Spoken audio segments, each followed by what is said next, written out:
This is day 6 of Forge keyboard updates every day until the product ships. Last week, we finalized the design of these rolling switch assemblies, including the switches, the spacers, the caps, the stems, as well as the key plate. This week, I would love to finalize the exoskeleton as well as the base plate on this design.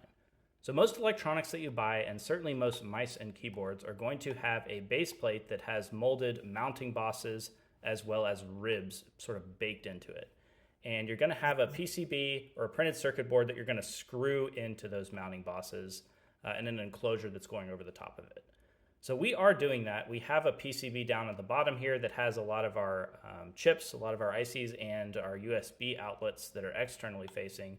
We also are going to have PCBs that are mounted to the top because our enclosure is also an exoskeleton. We're machining it out of an 1/8 inch plate.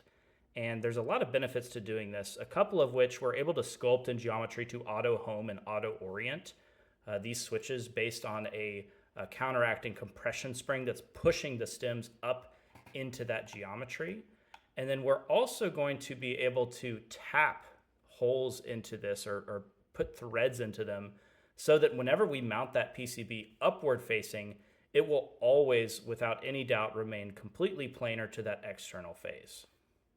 Another advantage to this over the Caracorder 1 design is it makes it so much more user serviceable and customizable because you can easily just swap out the switch plate for some switches with different actuation force or different travel distance and so on and so forth.